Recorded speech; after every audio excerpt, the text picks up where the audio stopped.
Carbs make you fat, mate. Carbs make you fat. I need a carbohydrate diet, but I'm getting me fat.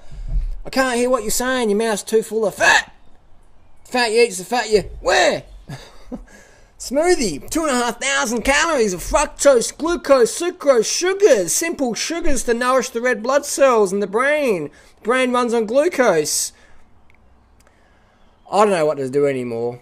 I cause a lot of havoc, create a lot of controversy, but bottom line is I want to help people. I want to use a bit of extremism to highlight the facts that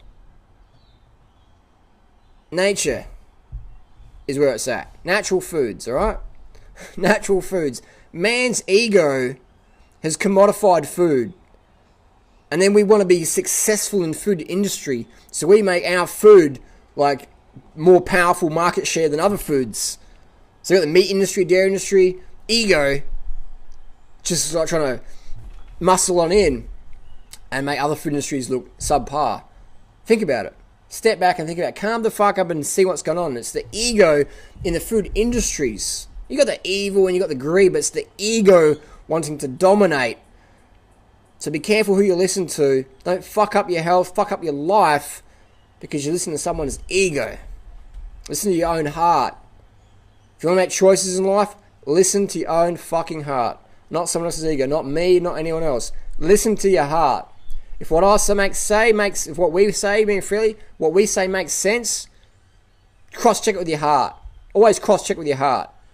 Would you eat your fucking dog? You wouldn't. When your dog gets sick, do you take it to the vet or you give a fucking hammer to its head and eat it? You don't. When an animal gets put down, you don't go, I want to eat the fucker. You don't. We're not designed to eat animals. If we were, when the dog got hit by a car, we'd be like, fuck yeah, free meat. Can you imagine if your car ran into a fucking mango tree, right? And all the mangoes fall onto the car? You'd be like, fuck, this is pretty weird, man, but we've got some free mangoes, man. This is pretty cool. And you'd be eating mangoes at the car crash. Calm the fuck up. I'm going to have this smoothie. I'm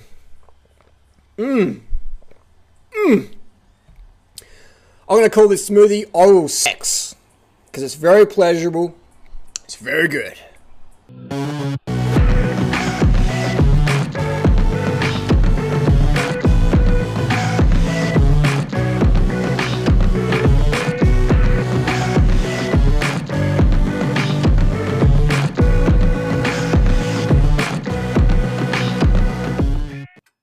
Spider on the smoothie jug. Look, he's trying to get in there. Can't really see him. Let me see if I can move it around. See him? It's in there. Look at him. Little junior. This little jumping spider. We'll try and get him out so he doesn't get guzzled in the smoothie. These jumping spiders are an international spider. They're the cat of the spider world, right? They don't make a web to catch prey. They just hunt them down. Hunt him down. So I'll put him over here on the fence. Come on, little fella. Isn't it amazing how people react to spiders? There we go. Spiders, friends. World's best pesticide. That's why we've got such a problem with pests, because everyone's fucking killing the spiders. Spiders don't kill people as much as pesticides do. So if you're concerned, go the pesticide route. 2,500 calorie fruit smoothie. Bananas, bit of coconut sugar, bit of dried fruit mixed in there. This is so sweet. It is ice cream when you got fruits.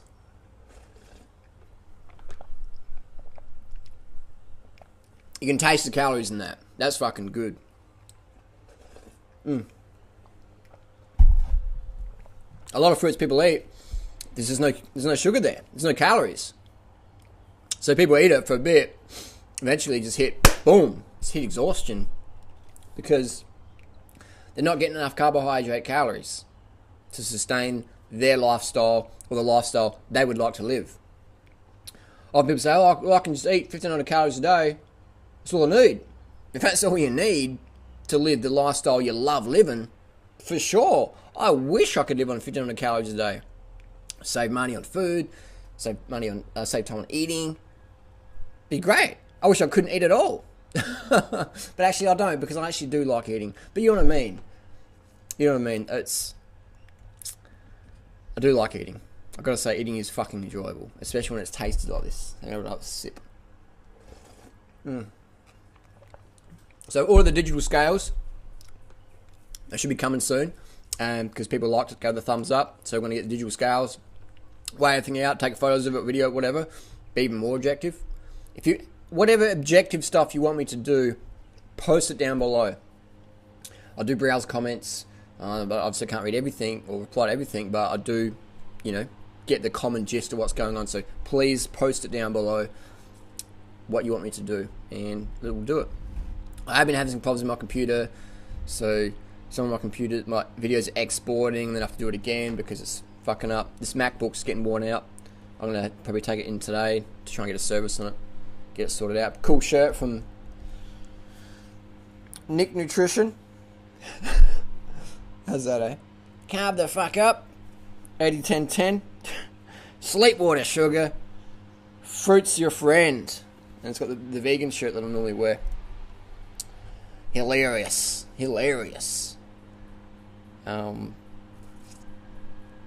What else are we going to talk about? Let's do a bit of questions, eh? Let's do some questions. Questions. Whoa, what was that one? What do you do, Durianrider, what do you do for pain? Like when you get a sports injury or torn muscle? Aspirin, Tylenol, codeine, pain patch. Pain can be hard to deal with naturally if it's a 9 out of 10 level pain from injury. What do I do for pain? I'm a fan of painkillers, but I'm not. Obviously, in sports, painkillers are abused, especially in cycling and running, and even weightlifting or whatever, CrossFit. People pop Tylenol like candy, because Tylenol switches off your governor switch, so you can just push through any pain. Not so much just injury pain, just pain in general. The burn of the legs when you're smashing up a climb or in the sprint. So people are popping painkillers to be able to run further or faster or whatever. I understand that's part of professional sports, but I think long-term health, not the best thing for your kidneys, etc. So I don't recommend doing painkillers to train with, even though 100% of pro athletes use painkillers because they're legal and they're fucking effective during times of competition. But, like anything, you pay back later on. So I don't recommend it. I've actually had 2 fights this year, road rage, involved cycling, redneck fucking drivers.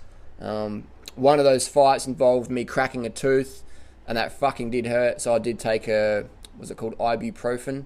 I took 1 or 2 of those, and that's the only pain medication I've taken probably since 1996, I reckon. Other than when I got a vasectomy, I had anesthetic, which obviously you have to do because they're not going to chop your nuts unless you got some painkillers in there. So that's all I've had is the anesthetic from the vasectomy and those 2 painkillers. Obviously, anesthetic is part of surgery, so you need it. So if you need painkillers, if you got 9 out of 10, take it. But if you've got an injury, an accident, for sure, painkillers are just essential. They're beneficial. But if you've got a sports injury and using painkillers so you can keep training, that's what I'm against. What you want to do is feel the pain. If it's 9 out of 10, take painkillers, don't train. Alright?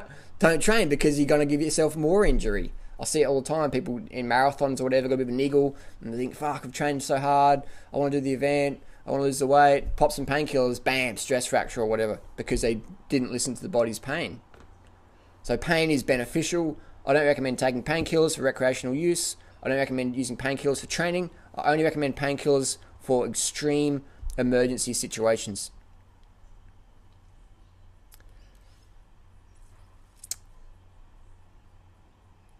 Someone says here, pasteurized nuts are not cooked food, Harley. Last time I checked, pasteurization involved cooking things. Isn't it amazing what people want to hang on to? Stop making your own definition of raw. It's making you sound stupid. Every single raw labeled nut and seed I bought sprouted. Bullshit.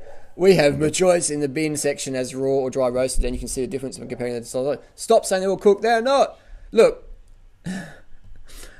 I've talked with a lot of nut farmers. Actually, I'm going to probably make some phone calls today and record it. All nuts in the store are cooked. You have to cook them. You have to tunnel dry them, get the moisture out. All right, you have to do that. That's bullshit that you're saying that you can sprout cashews, almonds, Brazil nuts, etc. from the bin you get at your organic shop or whatever. That's such bullshit. You know, that's such bullshit. All you're doing is just saying that so you can pretend I'm still 100% raw because you want to have a label on yourself, which is great. I recommend labels because labels describe what you're into and stuff. So I recommend doing labels. But don't try and fudge the label because you want to be 100% raw and feel like you're better than someone else. Oh, you eat 99% raw. Like, you're Australia, I eat 100% raw, even though my nuts are cooked. I eat fully raw diet, even though my nuts are cooked. They are. They're fucking cooked, which is fine. I still eat some cooked nuts now and then. But my gripe is that people say, I'm 100% raw, Durianrider and Freelee. They're not. But you're eating cooked nuts. Or you're eating miso, which is fucking cooked. I know it's not. It's like it's ferment. It's fucking cooked, man. I'll put $100,000 on it. Miso's cooked. The salt's heated up when it gets refined. The ingredients are heated up. When you cook things, you expand the storage life. Extend the storage life. You stop things going moldy as fast. So cooking is what companies do. They have to do it. So all your nuts in store, cooked. The only nuts you're going to get raw are the ones you pick from the tree yourself, or someone else picked them for you, and you eat them, and you're like, wow, these taste really astringent and weird. The rest of them, cooked, 100%. But things like flaxseed and chia seed, they're easier to get raw. They will still sprout. But it is funny, pasteurized nuts are not cooked. They're cooked, man. They're cooked. And again, it's fine, but this is for the people who want to be 100% raw, which no one fucking is. I don't know anyone who's been 100% raw longer than 3 years. Do you? I don't. I don't. And again, it's not a competition. It's not saying whatever, but people want to make it a competition, and they're the first to critique Durianrider and Freelee and say, oh, they're not 100% raw, they're not worthy. But they're eating fucking cooked food themselves. How does that work? I call it hypocrisy. Are you not worried about getting enough cholesterol?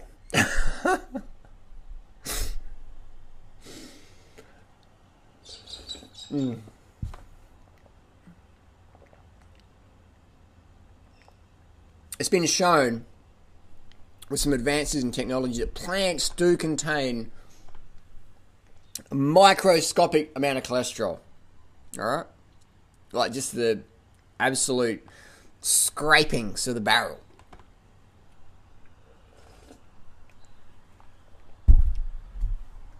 Here's the thing though. Here's the thing. The body makes cholesterol. Okay? So it's like saying, Holly, you don't eat eyeballs. Aren't you worried you won't get enough eyeballs? Your body makes eyeballs. It makes cholesterol. You don't need to eat it.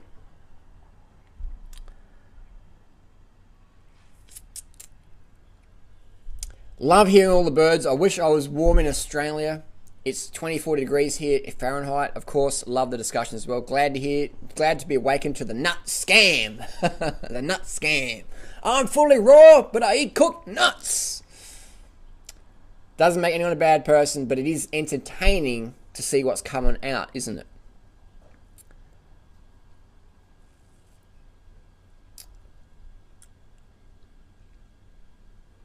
Durianrider, I found this a great lifestyle to sustain weight. After 6 months on this diet, I've not lost any fats.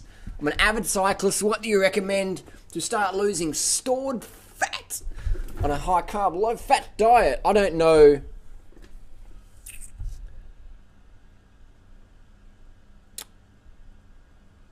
I don't know what this person's eating. They say I'm 5'10", it's a male. 5'10", weigh about 155 pounds. I'm a sprinter build on the bike. I would say I'm not fat. I'm skinny, but I'm not lean like Durianrider. Still have some pudge on my stomach and hips. Well, 5'10", 155 pounds, pretty light. That's pretty slim. But if you want to have the Auschwitz face, and the abs and stuff like we do, and the veins and the the fucking sinew and shit, that's going to take a bit of time. This level of emaciation, it takes time to get there, you know, and all the, you know, the definition in your shin bones, and you can see the cross muscles and stuff. This is not going to happen in 6 weeks. And if it did happen in 6 weeks, you wouldn't be able to sustain it. So give things time. Do you think I got so good at cycling in 6 months? Do you think I got this lean in 6 months? Give it time, bro. Give it time. And eventually you look like Michael Rasmussen. And you'll be writing me, hey, I'm getting too light, people are concerned. I'll be honest with you, the main reason I don't eat 100% fruit and veg is I'd get too lean. I'd get too lean. My performance would go up, but I would look so fucking lean that I would scare people away from this lifestyle. We probably scare people away as it is because we're so lean, both Freelee and myself. But if we ate just fruits and vegetables, we would get so fucking lean. I would get down to about 57 kilos, but if our current lifestyle, if we ate 100% fruit and veg, we'd get down easily to 57 kilos myself, which is scary fucking light. So it'd be good for performance, but look at those veins, you know what I mean? Pipes. It'd be good for performance, but people would see us in the street and go, interesting, what's going on there? So people want to be slim like us, but they don't want to be anorexic. Harley, I think it'd be helpful.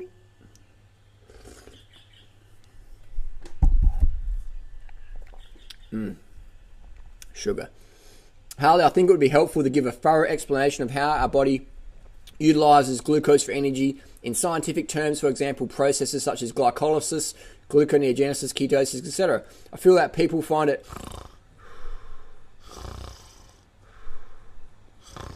boring. I appreciate the email, but it's boring. If you want to learn that stuff, read a physiology textbook. For me, it's fucking boring. What matters, what works, eat fruit, get lean. Eat carbs, get lean. Go to Kenya, go to Thailand, there's your thesis. Don't waste time spending big bucks on whatever.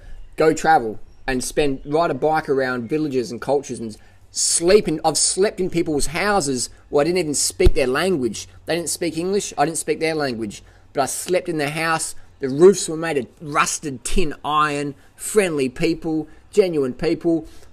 Invited me in, served me up food.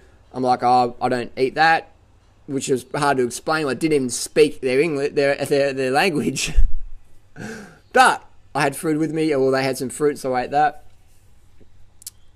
Travel and watch what people eat. Spend time. You can read all the physiology textbooks. They're great. I've done that. But I find it boring as fuck. And there's plenty of people out there who will teach. There's Plant Positive's a great YouTube channel. Plant Positive. So I'll say it's boring as fuck. It is for me, for most people. But I understand people want an academic explanation. So I think it's fantastic. There's channels out there like Plant Positive, etc., who have done all the boring work, the hard work of putting it out there. Basically, eat a low-fat diet, you get low-fat body levels. Eat a high-protein diet, your insulin levels stay high, you get bigger. You have more mass. Eat like a Kenyan to look like a Kenyan. Eat like a Thai stripper to look like a Thai stripper. Eat like a model to look like a model. Eat like Freelee to look like Freelee. Eat like Durianrider to look like Durianrider. Train like a bodybuilder to look like a bodybuilder. But don't do the steroids. Basically, eat how you want to eat. And that's why we're being transparent. A lot of people go, I want to eat like such and such, but you don't know what the fuck they're eating because they won't tell you because they're not proud of what they eat. They wouldn't make videos like this because it'd be too honest and they're not into honesty. And that doesn't make them bad people, but it makes it hard, doesn't it, to have real examples because like, what do you do? What drugs do you take? Do you on steroids? What's going on? Do you vomit after meals? Makes it tough. I've been eating the seeds and apples all my life. People look at me odd when I eat this whole thing, but they're the ones missing out on the tasty bit by throwing the core away. If you want to have raw, if you want to be fully raw, you got to eat your apple seeds. No more pecans. No more cooked pecans. It's got to be raw apple seeds. Harley, when on a low-fat diet, high-carb diet, mostly from fruits, do you have any recommendations on how to recover from the heavy weights quicker? For example, any particular foods that aid muscle recovery. Loving the videos. Cheers. Go to bed early. Go to bed as early as you can. Go to bed 6, 7 p.m. if you want to increase recovery. And sugary fruits aid recovery the most. People say, no, you need to eat meat and eggs. Get your protein. Get your BCAAs. Your branched chain amino acids. Isn't it funny, people who eat meat and go to the gym, they're taking whey protein, and then taking egg protein, and then they're taking the BCAAs, and then taking the glutamine, the ornithine, the leucine, the arginine. It's like, it never fucking ends, man. Bottom line, fruit, as much as you can stomach. First level, water, because your muscles are 80% plus water. After your training session, quarter water. Then wait 5-10 minutes, smash in as much fruit sugar as you can stomach. Then have a nap or go to bed as early as you can. That's the 3 things to steroid-free recovery. All this other stuff is fluff. It's marketing industry. If you want to have big muscles, aesthetic muscles, you got to do steroids. All the guys that you would think, wow, that's an amazing physique. Steroids, 1000%. Doesn't make them bad people. It's just a personal choice. But don't be deluded that you can get a natural physique without steroids. If you want to look at a natural physique, go back to, what's that guy's, Sandow. Go back to before 1930. They're natural physiques. After 1930, 31, 34, whatever, synthetic testosterone hit the market. And then things changed forever. So from 1930 onwards, that's steroid era. That's the steroid physiques, 100%. Before 1930s, there was no synthetic steroids, so there's a bit more objective of what was going on. That's a natural physique. If you look at the old sculptures or whatever, of the Spartans or whatever, you'll find they're very skinny guys. They're very, like, if you were a Sparta, you were fucking pretty emaciated compared to the guys now today that are on Men's Fitness cover or whatever. Sparta physique, natural. I'm not talking of the artist's impressions. I'm talking the shit they dug up, you know, that was actually painted and sculpted back in Sparta days. That's a natural physique. So you're no longer a pioneer. Will you go back to Woodstock Fruit Festival? I'm not going to discuss that now because it's still early days, but we'll get into that in depth at a later date. Please discuss the idea of brain glands, hormones, natural steroids in the body, etc. Suffering as a result of not having enough essential fatty acids or other lipids in an 80-10-10 style diet in depth. I can't find much science on the subject.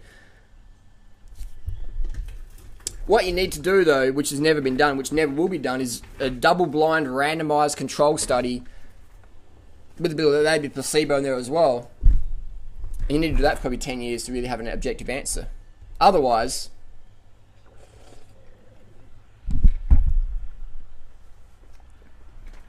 you just got to look at.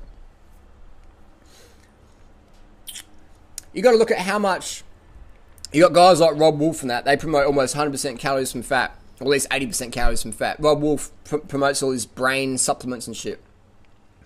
Glands. They sell all these gland extracts and shit. Like, you know, Dan the Man and Robert Morse promote all these crazy quack diets, and they sell all these gland extracts and shit. Hormones. Go to any gym, you'll see people on steroids taking hormones, or you'll see pretty much every woman in the Western world over age 40, 50 is taking HRT, hormone replacement therapy, or most men in Australia over age 35 are taking testosterone replacement therapy. Not most, but many. And it's increasing because the fat intake's increasing, so it's fucking up our hormones, etc. So it's not the thing is, when you eat fruits and vegetables as your staple, you're getting your essential fatty acids, and you get them in a raw state, because essential fatty acids like omega-3, etc., they're like long chains, so they're very prone to destruction from heat. So that's always funny when people say, I'm eating my fish, frying their fish up for omega-3. I'm like, well, you just fucking damaged it all, man. It's deranged fats. Derange the fat chains. Rancid fats is what you're consuming now. So if the best fats are found in fresh greens, fresh fruits. They're the best fats, best quality fats. And that's what we have to worry about. So if you get enough calories from fresh fruits and vegetables, you're done, you're sorted. And people say, oh, do the paleo diet, sell fish oil. They sell krill oil and shit. They just contradict themselves so much.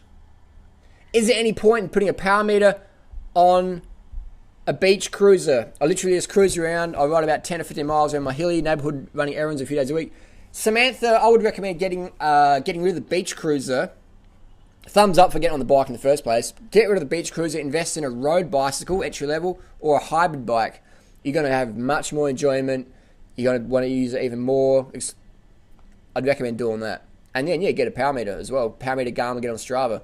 But definitely I'd switch your bike first. I wouldn't put a power meter on a beach cruiser because it probably wouldn't even be compatible. I'd get a road bike. I've done plenty of videos about that. Entry level road bike. Just type in road bike, entry level Durianrider into YouTube. It will come up. That would be my tip. And get it from a shop that can fit you up well. And then eventually get some cycling shoes, some mountain bike cycling shoes, and just keep cruising up and you'll have a lot of fun. If you can ride 10-15 miles in a beach cruiser, that's pretty good. Especially in a hilly suburb. I couldn't do that.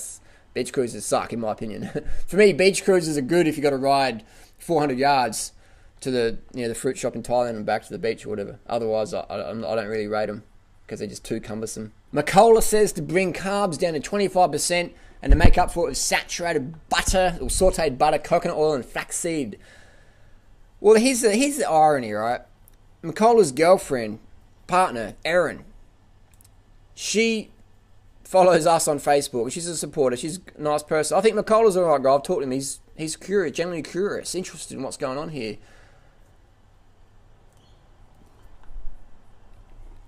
If you go on social media and you look at the demographics of who follow myself or Freelee, most of them slim, attractive women of all ages, from 14 up to 80 or whatever. That's the demographics that follow us the most. Slim, attractive women. Second demographic would be women who are yet to become slim, attractive women. But that's their goal. So they're like, what are they doing? What are they doing? What are they doing? If you go on the paleo diet, you never see slim, attractive women doing the paleo diet. Because you can't, because you chunk out. Because all the insulin from all the food you're eating, insulin levels just get so high and stay up. You just become like a mass builder. Like you see the girls at CrossFit, they're like men. I mean, they're doing steroids as well, but they're just like, it's like, whoa, Thai lady boy, Katao. Which is fine if you're into that. That's nothing wrong with that at all. Nothing wrong with being a Katoi. Nothing wrong at all with that.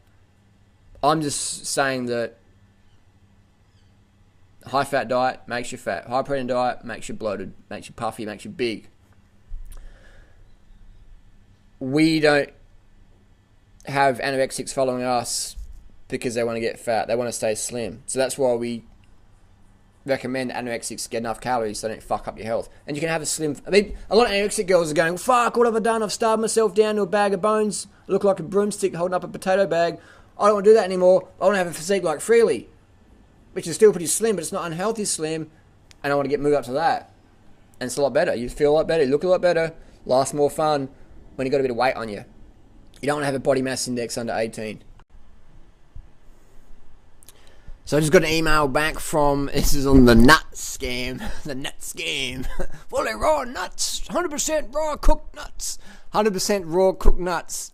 That's a new marketing term I could use. Anyway, I got an email from Brahma Farms, one of the largest almond sellers in the US, organic. They are allowed to sell unpasteurized almonds. Mr. Bremmer emailed me back. I asked him, so all nuts on the shelf at health food stores are cooked right? He wrote back, any nut on shelf is cooked. That's coming from one of the largest nut suppliers in the USA. There you go. Don't just take Durianrider's word for it. Ask the actual producers of the nut. Are your nuts cooked, baby? Yes, they are. Now, you've got to ask it in a roundabout way so they understand what you're talking about. Be direct. Nuts on the shelf are cooked. Simple as that. So if you're calling yourself 100% raw foodist and you're eating cooked food, you're kidding yourself, aren't you? So there you go. All nuts on shelf, cooked. People who sell raw nuts on websites, but they're dry, cooked. They're all cooked. The only time you're going to see a raw nut is if you go in a health food store, right? And the person's just picked them that day, right? Otherwise, if they're longer than a few days old, they have to be put in a fridge. Otherwise, they go moldy. So there you go. There you go. All nuts on the shelf, cooked. Got a little blue tongue lizard.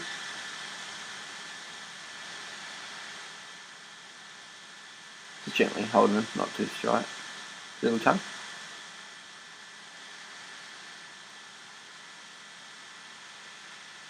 Beautiful little thing. We'll put him back down. That was cool. He just walked under my desk, and I was just watching him. I could hear him coming along the fence. And I just, boom, just grabbed him. Very gently. I've handled a lot of snakes and lizards. You don't want to stress them too much. I mean, I'll stress them a bit there, but you don't want to grab them too hard. Just enough pressure, because they're very gentle, got very fine bones. It's going to give me any injuries. But we put out a lot of fruit for these guys. So they really enjoy it. Blue-tongued lizard loves eating fruit.